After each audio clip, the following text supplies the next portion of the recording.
Prologue. Close your eyes for a moment and let me borrow your imagination. Taste the damp salt of the Bosphorus, hear gulls circling the Golden Horn, and picture Istanbul as it was when the city's stones still remembered Rome, while a newer empire learned to call itself inevitable. Now place me there, not as a sultan or a vizier, but as one pair of boots among tens of thousands, a soldier under Suleiman the the ruler Europe called the Magnificent, and his own people called Kanuni, the lawgiver. If I had lived in his time, I would not tell you a postcard story. I would tell you how a campaign smells before it begins. Lamp oil in a barracks, leather drying in a corridor, gunpowder stored behind guarded doors. I would tell you what it feels like to march until your hips bruise and how fear changes shape, from a sudden sharp panic in battle to the slow dread of sickness in camp.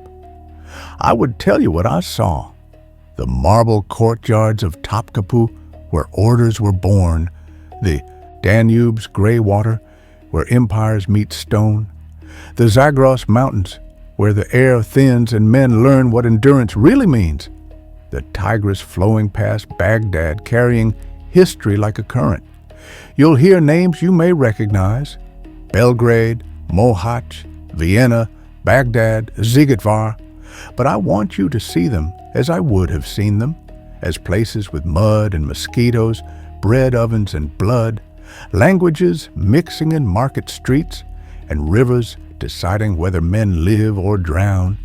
You'll meet engineers who build bridges as if challenging nature to a duel, surgeons who work by lamplight with vinegar and needle, and clerks who record every sack of grain because an empire runs on paper as much as it does on steel. This is a four-part journey across Suleiman's horizons, told as if I'm speaking to you beside a campfire, close, personal, and grounded in the realities of the 16th century. One question will follow us the whole way. What does it cost to hold the world together when your borders stretch from the gates of Vienna to the deserts beyond Baghdad, and from the Danube's cold breath to the contested waters of the Mediterranean? A quick note for the channel before we step onto the road. If you enjoy documentary-style historical storytelling like this, subscribe to the channel and like this video. It's the simplest way to support the series, and it's what allows me to keep making longer, better episodes. Chapter 1. Istanbul, where the army is made. Let me start where every campaign truly began, not at the frontier, but in the capital, where decisions turned into orders and orders turned into footsteps. Imagine dawn in Istanbul. The sky over the Golden Horn is the color of lead, and the air smells of wet timber from the shipyards at Kasımpaşa.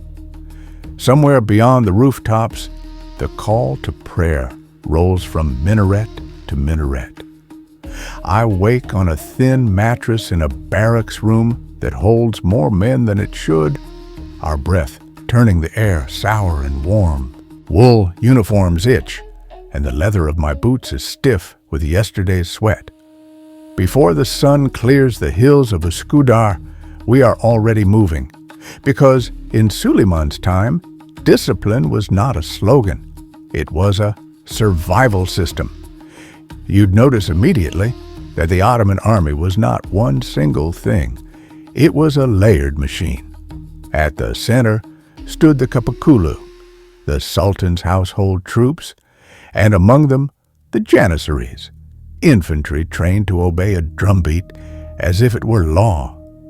Alongside them marched artillerymen, engineers, armorers, and specialists whose titles sound bureaucratic until you see what they do under fire. Then there were the Timar-holding cavalry, the Sipahis, who rode in from the provinces when the summons went out, bringing their own horses and gear as part of their obligation. Add irregulars and auxiliaries, scouts and guides, and you begin to understand that an Ottoman campaign was less like a single blade and more like a toolkit. My first weeks were a lesson in how the state shaped bodies. We drilled in courtyards where the stones were worn smooth by thousands of feet. We learned to keep our matchlocks dry, to clean powder from the pan, to bite cartridges quickly even when our mouths were dusty. On days when bows were issued, we practiced until our shoulders burned, because the empire still respected the old weapon even as gunpowder took the lead. We trained at places like Okmaydana, the field of arrows, where records of distance and skill lived like invisible monuments. Accuracy was pride, but it was also mathematics. An arrow or a ball that misses is wasted supply, and wasted supply is the start of defeat. But Istanbul was also a classroom in power. I watched processions in the Atmaydana, the old hippodrome, where ancient obelisks stood like witnesses to new emperors. I saw the imperial council, Divan Humayun, move like a silent tide, men in heavy robes, faces unreadable, paperwork that mattered as much as blades. The Sultan himself did not appear often to ordinary soldiers, but his presence was everywhere. In the coins that paid our wages, in the official stamps on orders, in the strictness of punishments, and in the calm confidence with which the state assumed it could move thousands of men across continents. One day, word spread through our barracks like a spark in dry straw. The campaign season was coming. You have to understand the rhythm. The army did not march in winter, if it could help it. Roads became rivers of mud, fodder vanished, and disease ate more men than swords. So spring meant movement. Once the banners were blessed and the pay distributed, the city itself seemed to rearrange around departure. The markets near Eminönü filled with sacks of flour and smoked meat.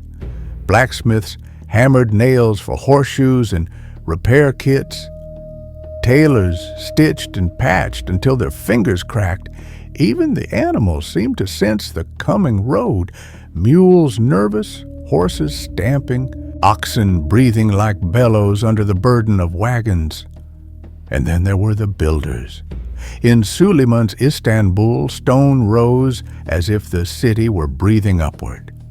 You could not miss the work of Mimar Sinan and his teams. The way foundations were laid with obsession, the way arches seemed to float. Those mosques were not only faith, they were engineering statements. They told us, the soldiers, that the empire believed in its future enough to carve it into skyline. You would also see the administrative spine that kept us alive. Before a single soldier stepped beyond the city, scribes had already counted the world. Grain was requisitioned, not in vague promises, but in measured loads. Routes were mapped around river crossings and pasture. The army moved with its own economy. Bakers who could turn flour into hard bread that survived weeks in a saddlebag. Butchers who salted meat in barrels. Water carriers, farriers, muleteers, carpenters. Even waste had a system. Latrines dug at the edge of camp, rules about where to wash, because commanders understood what later generations would call sanitation long before they had the vocabulary for it. Disease was not romantic. It was a silent assassin, and we fought it with rules, vinegar, and habit. In Tofane and the imperial foundries, I watched cannon being born. Bronze was heated until it glowed, poured into molds with a steadiness that felt like prayer. The finished guns were not just metal, they were statements of reach. A good gun crew could break a wall that had laughed at arrows for centuries. Gunpowder, kept dry, guarded, rationed, was treated like a sacred substance. The men assigned to it spoke less, as if noise might wake disaster. There were rules for our bodies too. Pay was issued on schedule when the treasury allowed. Coins counted into palms, then hidden deep in cloth belts. For a common soldier, even a small delay could sour morale. So officers made sure we saw the money and felt the state's hand in it. Discipline was visible, theft punished harshly, brawling broken up with sticks, desertion treated as betrayal. Yet there was also fraternity.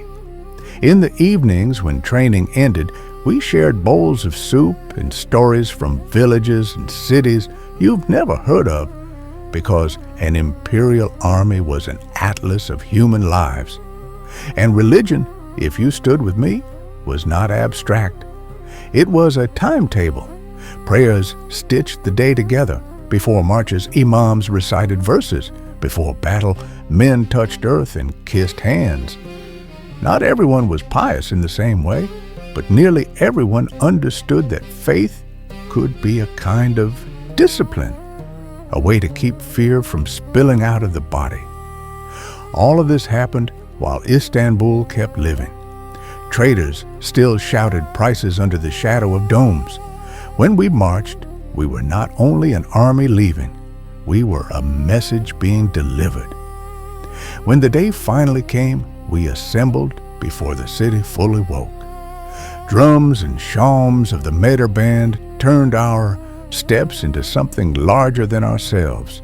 If you stood beside me, you'd hear languages collide: Turkish, Arabic, Persian, Greek, Slavic tongues, because an imperial army carried the empire inside it.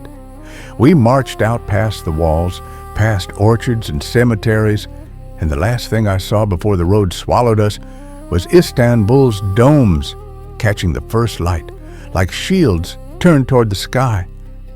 At that moment, if you asked me what I expected, I would have said glory. But the road teaches different lessons. The road teaches you that every empire is made of distances. Chapter 2. The Danube Road, Belgrade, Mohács, and the edge of Vienna. If you want to understand how the Ottoman world expanded, you have to follow the rivers. The Danube was not just a geographic feature, it was a corridor of empire. It carried barges, news, disease, and armies. We left Istanbul and moved first through familiar Ottoman ground, Edirne, the old capital, where the plains open wide and the wind smells of grain. From there, the road climbed and fell across the Balkans, Filibe, Plovdiv, then Sofia, then the narrow passes that squeeze you between rock and forest. You can feel the geography changing in your bones. The air becomes sharper, streams colder, and the rhythm of villages shifts. In some places, Orthodox church bells answered our calls to prayer, and you realize you're walking through layered histories, not empty land. Our columns were long enough to be their own moving city. If you stood on a hill and watched us pass, you'd see banners first, then cavalry like a wave of steel and horsehair, then the infantry blocks, then wagons creaking under grain and powder, then oxen pulling artillery that left grooves in the earth. Behind that came the craftsmen, the camp followers, the medical tents, the men who handled the dead. People imagine armies as only fighters. In truth, most of what you see is logistics wearing human faces. Belgrade was our hinge. The fortress sits where the Sava meets the Danube, a stone fist above two rivers. When we took it, it was not only a victory, it was a door opening. Standing on the walls, I looked north and felt how water defined strategy. From that point, every further step depended on bridges and ferries, on the ability of engineers to defeat currents. Ottoman campaigns were famous for speed because we treated engineering as a weapon. Timber was cut before we arrived. Pontoons were prepared. Where nature said slow, the state answered faster. In the summer of 1526, the name you hear most is Mohács. Let me tell you what that place felt like. The plain is low and wet, with reeds and soft ground that clings to boots.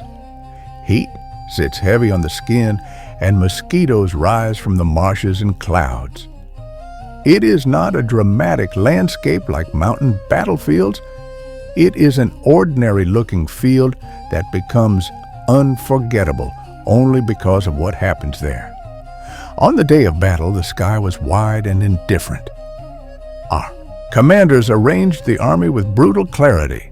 Artillery positioned to speak first, janissaries anchored to hold the center, cavalry poised to fold inward like closing doors. The Hungarian forces came fast, knights and banners, confidence in shock and momentum. That confidence met gunfire and disciplined lines.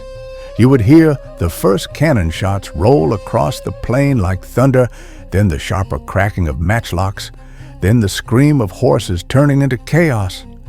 Men fell in armor so heavy they sank into mud as if the earth itself were claiming payment. It was quick, and that was part of its terror. Battles that last all day give you time to adjust to fear. Mohács was a storm that broke and ended before your mind could fully accept it. Afterward, the field looked wrong, too quiet, too open.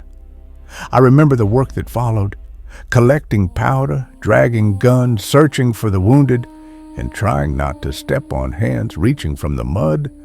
If you ask what we saw, I would answer, we saw a kingdom center of gravity break. From Mohács, the road toward Buda and the Hungarian heartland became possible. But the farther we moved, the more you felt distance stretching supply lines like rope. Grain had to come up from the south. Horses needed fodder. Men needed boots. Disease began to bite, especially in late summer heat. The army kept moving because movement was safer than stagnation.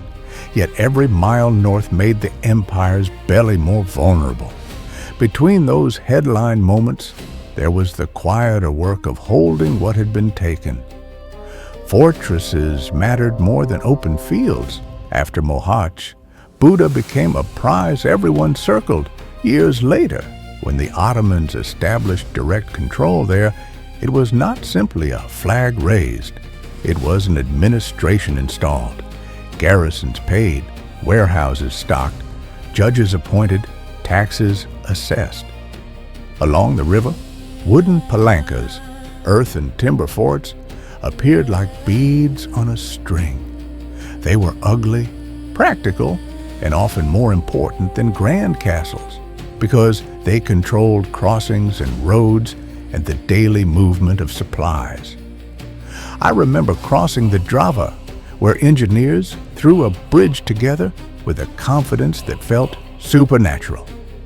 Trees fell, ropes tightened, planks laid.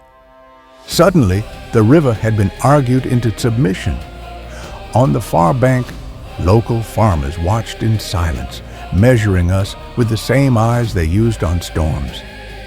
That is what the Danube Theater did to you. It made you aware that every village, every ferry, every granary was part of the battlefield. Then came the vision that still lives in European memory. Vienna, 1529. Before we reached it, we marched through rain that turned roads into glue. If you've never marched in constant wet, imagine your clothes never drying, your feet wrinkling in boots, your powder threatened by every cloud. We arrived with banners and ambition, but the season was already turning against us. Vienna's walls were not the crumbling fortresses of the Balkans. They were designed for artillery-age defense. The city sat like a hard problem, and the weather became its ally. Siege work is a different kind of battle. You fight soil and stone. You dig trenches and sap tunnels. You drag cannon into position. You build platforms, you measure distances. The defenders answer with fire and sorties. Nights become a contest of who can work under darkness without losing men. I saw sappers come back coughing, faces black with dirt and powder, hands shaking from the claustrophobia of tunnels. I saw cannon crews go deaf on one side, their ears ringing as if the world had become a bell. And then, this matters, we withdrew. Not in panic, but because the mathematics of weather, supply, and fortification turned against us. Snow threatened, horses died. The roads back became rivers of mud again, now carrying exhausted men south. If you think retreat is simple, try marching away from a prize you can almost touch, while your stomach is empty and your boots are rotting. That is when you learn that empire is not only conquest, it is the ability to choose when not to bleed. When we finally returned to warmer ground, I understood something that you can still feel on a map today. The Danube frontier was not a single victory. It was a long negotiation between geography and ambition, between rivers that invite movement and seasons that punish it. Chapter 3, Eastward, Anatolia, the Zagros, and the taking of Baghdad. People often imagine the Ottoman story as a single arrow pointed into Europe. But if you had marched with us, you'd know the empire also looked east, toward mountains and deserts where a different kind of war waited. The eastern campaigns against the Safavids were not like Hungary. In the west, water and forests shaped everything. In the east, distance itself was the enemy. We left the comfort of the Marmara and crossed Anatolia, a land that can be green and generous in one valley and harsh as stone in the next. Days began before sunrise. The air smelled of thyme when we passed scrub hills and of dung smoke when we entered villages where animals shared walls with people. You'd feel elevation in your lungs, the slow climb toward high plateaus where the wind is cleaner but less forgiving. One of the first things you learn in eastern marches is that roads are political. A pass can belong to a tribe, a bridge to a local lord, a water source to a village that remembers old grudges. So the army moved with negotiators as well as soldiers. Gifts were exchanged, hostages were taken, promises were made in the Sultan's name, and always scribes wrote it down, because paper is how power survives memory. As we approached Erzurum and the highlands, the weather turned sharp, even when the calendar said spring. Frost glittered on tents at dawn. Men who had survived marsh fever in Hungary now shook with cold. The supply system changed. More pack animals, more dried food, more attention to fodder because grass could vanish under snow. If you stood beside the artillery teams, you'd hear curses in multiple languages as cannon wheels broke on rock, then see carpenters appear as if from nowhere, patching the problem with wood and iron. On those routes, certain waypoints became almost sacred to us because they meant supplies. Sivas, Tokat, Amasya, cities where storehouses waited and fresh animals could be bought or requisitioned. Near Lake Van, the water looked like a sheet of hammered metal under harsh light, and the Armenian highlands stretched outward with their own churches and stone villages. In those regions, you saw how imperial rule had to bend. Local customs, local languages, local power brokers. The army did not erase them. It negotiated with them, taxed them, and tried to keep the road open. Caravans of camels and mules moved like slow rivers of their own, carrying water skins and grain where carts could not survive the tracks. Then came the long pull toward the Persian frontier, toward places like Tabriz, a city of workshops and bazaars where silk and metalwork moved as fluidly as gossip. When the Safavid court chose to withdraw rather than offer a decisive battle, we fought ghosts, empty towns, burned fodder, wells threatened with ruin. That tactic, scorched earth, hits a marching army harder than any sword. It forces you to eat your own stores. It turns every day into an argument with hunger. From there, the landscape rises into the Zagros Mountains, and this is where I want you to picture the geography with me. The Zagros are not a single wall, they are folded ridges, one after another, like waves turned to stone. Valleys funnel you into narrow corridors where a small ambush can feel like a battle. The air is thin, the nights are loud with wind, and the sun can burn your face even when your hands are numb. Marching there is a study in endurance. Men slip on scree, animals break legs. A single lost pack mule can mean a unit goes hungry. When people talk about grand strategy, they often forget that strategy can be undone by a broken hoof. When we finally descended toward Mesopotamia, the world changed again. The rivers broadened, the air warmed, and dust replaced pine scent. The Tigris and Euphrates are not just lines on a map. They are living systems that decide where cities breathe. Along their banks, you find date palms, irrigation canals, reed houses, and fields that look impossibly fertile after mountain rock. But you also find heat that can kill. The sun in Iraq is a physical pressure.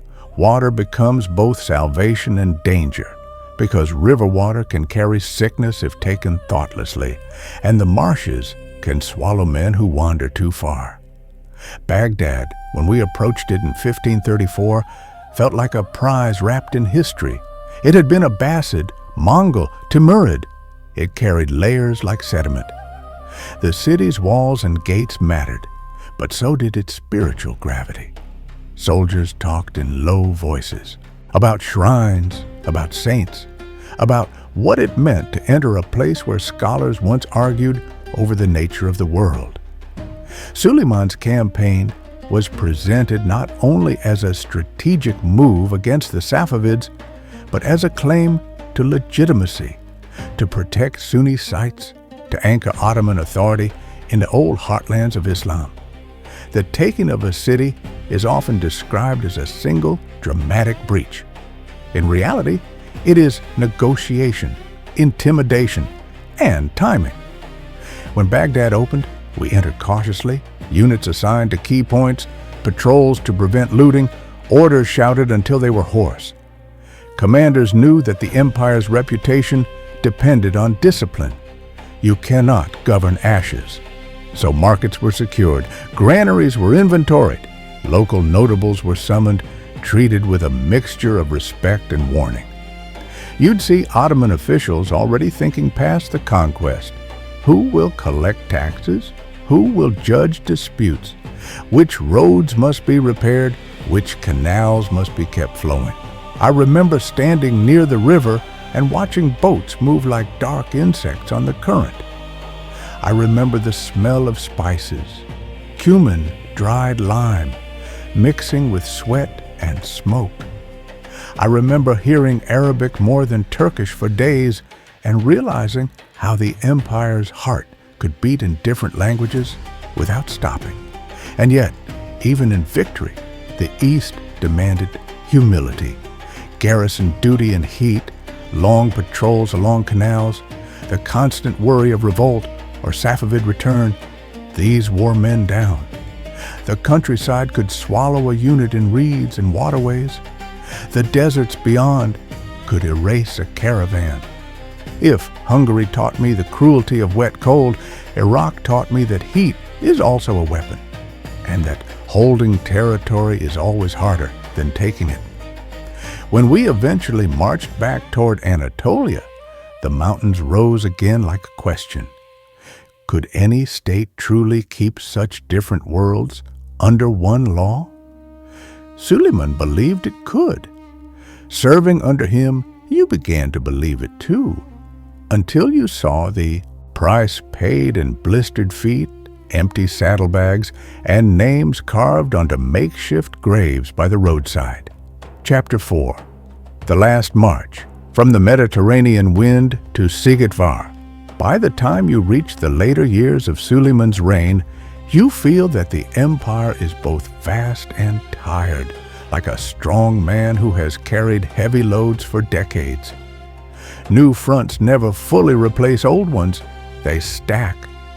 While garrisons watch the Danube and Baghdad, the sea remains its own battlefield, and every rumor from the Mediterranean reaches the barracks like wind through a cracked door.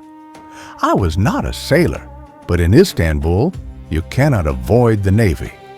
Walk down to the imperial arsenal on the Golden Horn, and you'll smell pitch, hear saws biting into timber, see oars stacked like spears.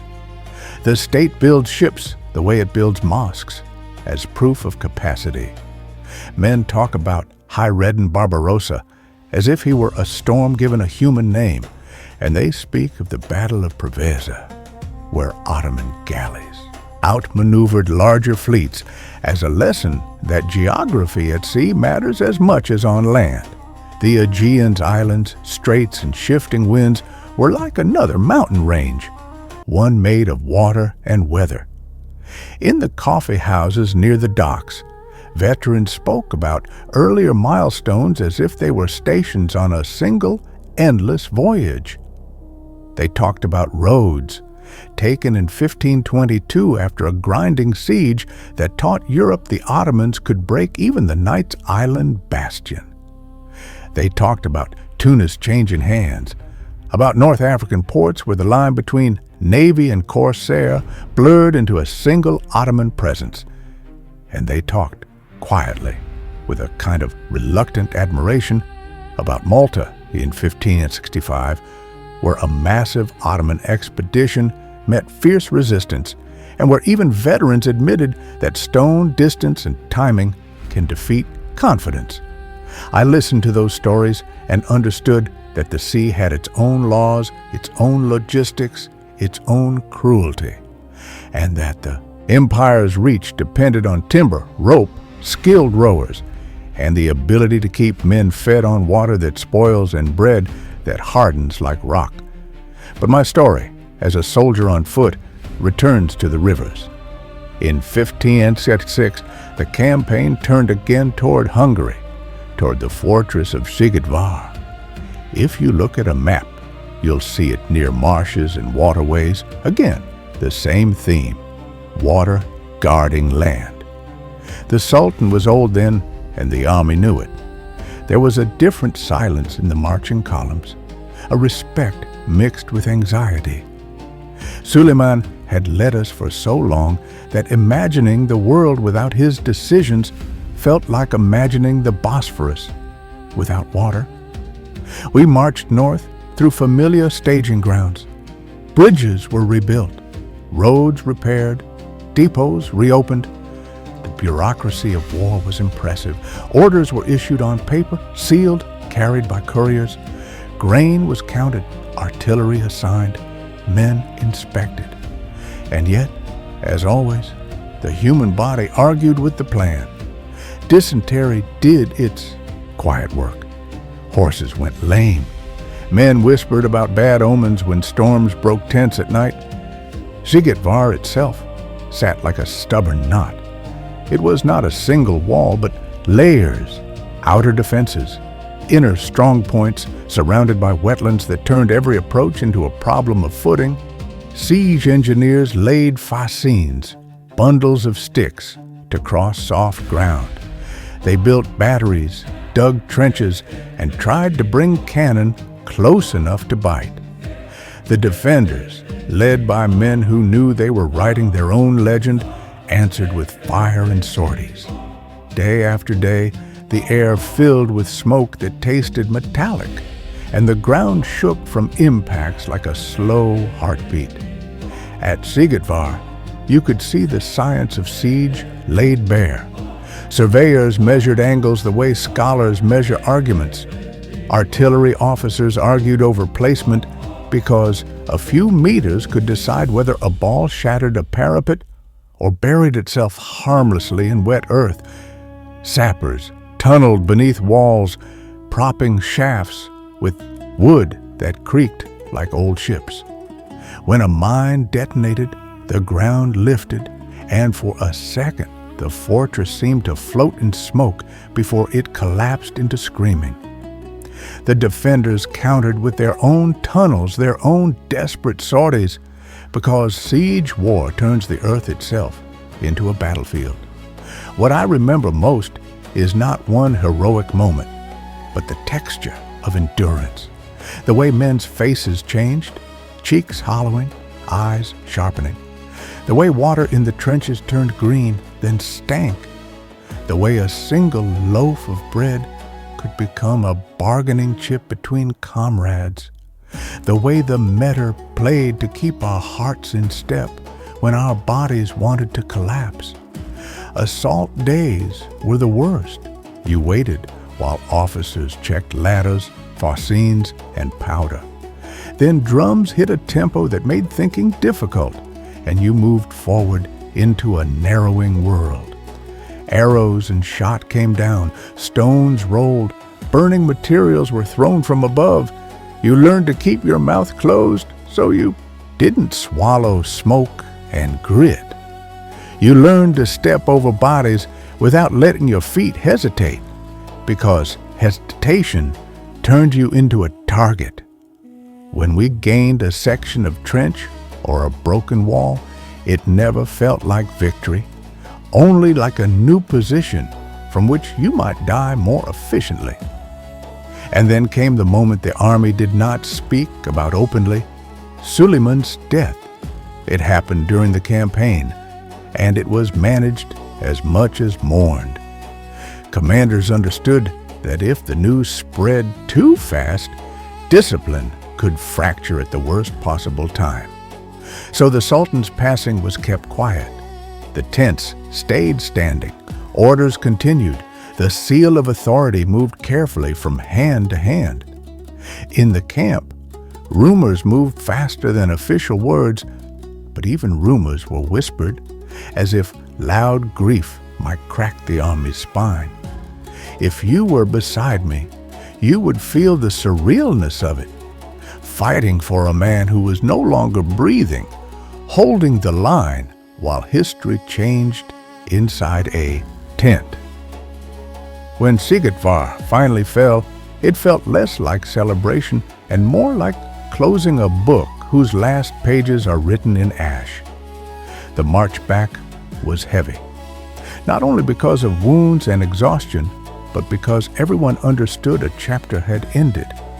In villages along the route, people watched us with the same mix of fear and curiosity I had seen years earlier, because to them, an army is still a storm, no matter which sultan commands it.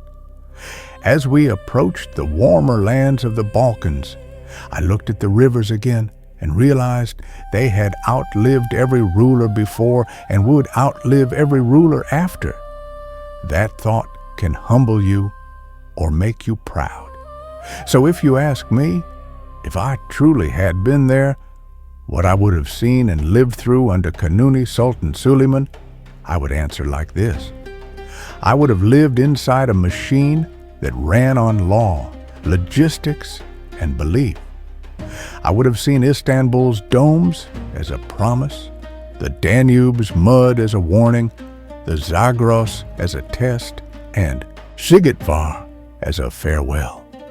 And I would have learned that history is not only made by sultans, it is made by the countless steps between one map point and another. Final word. If you made it this far, thank you for marching with me. If you haven't already, subscribe to the channel, like the video, and leave a comment about which campaign or place you want to explore next. Your support is what turns this from a one-time story into an ongoing series.